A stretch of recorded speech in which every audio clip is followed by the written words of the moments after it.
Pemirsa, Maria Irene Susanto atau yang dikenal dengan panggilan Chef Marinka akhirnya resmi menjadi nyonya Peter Lofting.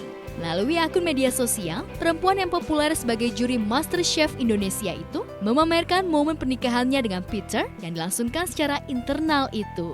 Ya, wanita berusia 40 tahun ini akhirnya menemukan belahan jiwanya. Berbalut busana pengantin serba putih, lengkap dengan wedding veil nan cantik, Chef Marinka mengungkapkan kebahagiaannya. Tuhan tidak pernah terlambat atau lebih cepat. Dia selalu tepat waktu dan waktu yang dipilihnya selalu sempurna. Percayalah pada waktunya dan semuanya akan jadi indah.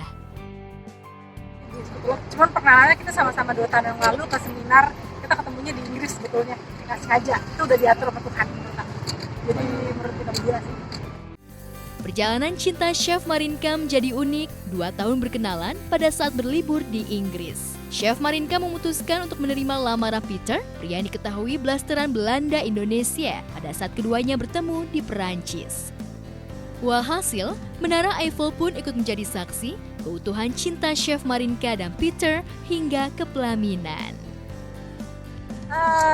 Belanda, dia setengah Belanda, setengah Indonesia. Setengah Belanda, setengah Indonesia, kita kenalan 2 tahun yang lalu. Dia memutuskan akhirnya untuk tunangan, Chef? Ya, karena dilamar mas, kalau nggak mas saya tunangan.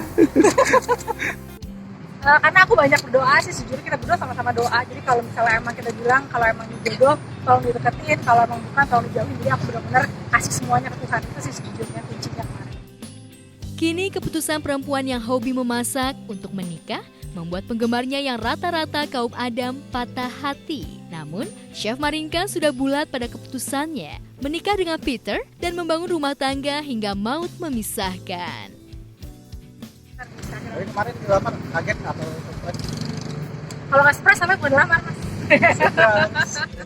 Berbanding terbalik dengan kebahagiaan Chef Marinka Peter Lofting, kehidupan Pinkan Mambo berada pada titik terendah. Pinkan mengakui jika roda perekonomiannya runtuh hingga tak memiliki uang. Ditambah selama ini, nyaris 5 tahun, Pinkan tak memiliki job sebagai penyanyi. Melalui media sosial, Pinkan menuturkan dalam tangisnya situasi kesulitan ekonomi rumah tangganya hingga sempat terpikir untuk mengakhiri hidupnya. Benarkah demikian?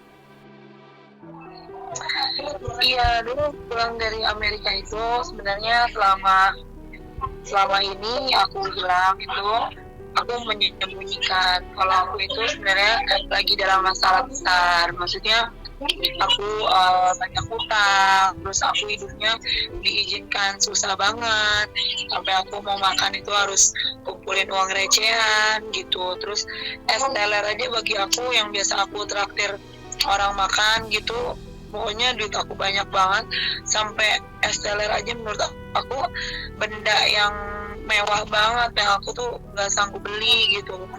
Nah seperti itu. Jadi karena apa ya, karena apa ya, ya karena emang Tuhan suruh aja izinkan ujian buat Pinkan masih percaya nggak ada mukjizat gitu ya. Karena suami kan biasa di luar, nah waktu dia ke Indonesia dia belum jadi siapa-siapa gitu maksudnya. Jadi kalau Pinkan sendiri kan dibuat itu sama Tuhan, memang nggak ada tawaran nyanyi gitu sampai 5 tahun yang harusnya aku bilang ke suami aku, lu pasti kita bakal jadi kaya deh, gue mah artis, pasti duit gue banyak, tenang aja lu ikut ke Indonesia gitu. Tapi pas sampai ke Indonesia malahan Tuhan izinkan tuh berbeda, terbalik. Aku keluarin album segala macam, tapi Tuhan bilang belum waktunya. Jadi Pinkan aku muter otak gimana caranya buat makan anak-anak. Terus aku misalnya nggak punya uang apa segala macam, dan no one help me. That's why aku bilang di salah satu acara kan, aku bilang nggak ada yang berjasa buat Allah. Ya memang benar TV berjasa semua, Maya berjasa dan benar, tapi itu it's only kerjaan itu berjasa, tapi kalau waktu lo susah nggak ada, just you and God. Cuma aku sama doa doang gitu. Bukan hanya itu, di masa sulit itu, Pinkan mengungkapkan jika hubungannya dengan suami sempat renggang. Bahkan keduanya berencana untuk berpisah. Namun kedewasaan mereka membuat rumah tangga kembali utuh. Dalam keterpurukan itu, perlahan-lahan roda perekonomian Pinkan Mambo dan Steve Wantania berusaha memulihkan ekonomi yang terpuruk akibat terlilit hutang dengan beragam cara. Pinkan mengaku ia bahkan rela berjualan pisang goreng dari rumah ke rumah.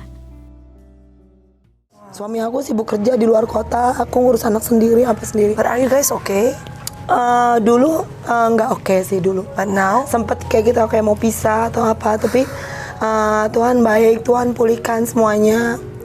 Makanya di saat itu juga keluarga aku juga ibaratnya sempet ada masalah, terus nggak ada uang juga, terus apa. Intinya aku udah jatuh ke timah tangga, mesti urus 6 anak, nggak tahu uang dari mana. Suamiku juga kan baru merintis di sini, jadi baru merintis, jadi uangnya baru pelan-pelan gitu. Tapi sekarang sih udah Wow, Pinkan, aku nggak nyangka loh. Dan aku mesti jualan pisang goreng itu cuma untung 5.000, terus 5.000, 2.000, 2.000, 5.000 recehan aku. Aku sedih banget, biasanya aku pegang gepokan, aku traktir temen dari ujung sampai ujung tiap hari. Kalau belum habis duitnya belum mau pulang, dulu kan stres kan, jadi tiap hari buang-buang duit. Tapi abis itu aku jual pisang dari warung ke warung, aku naik motor pakai helm sama anak aku biar orang nggak tahu. Maksudnya terus aku bisa bangkit lagi karena Sidi Rohani, aku punya uang di situ. Aku udah ya lumayan kaya lagi gitu dari Sidi Rohani. Lagi kayak udah lumayan kaya lagi. 2 tahun yang lalu ada pandemi gitu, jadi aku dari jualan pisang goreng gitu.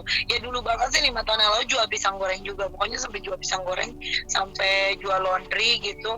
Benar-benar susah hidup aku, tapi karena aku survive, jadi karena aku percaya masih ada mukjizat, itu aja yang aku pegang selama ini. Lantas, bagaimana kondisi keuangan keluarga saat ini? Jadi aku tetap jualan, tetap laundry gitu sampai hari ini. Pisangnya tiba-tiba tuh Tuhan bikin sukses banget. Sekarang pisangnya bisa beli mobil serenceng, rumah serenceng gitu. Tapi nggak pernah aku tahu kalau dari tukang pisang itu bisa kaya gitu. Jadi aku udah kaya raya karena pisang aku gitu. Tapi ditambah lagi sekarang acara-acara mulai undang aku, jadi aku tambah kaya. Aku udah kaya raya plus cuan-cuan tambah. Jadi aku kaya banget sekarang gitu.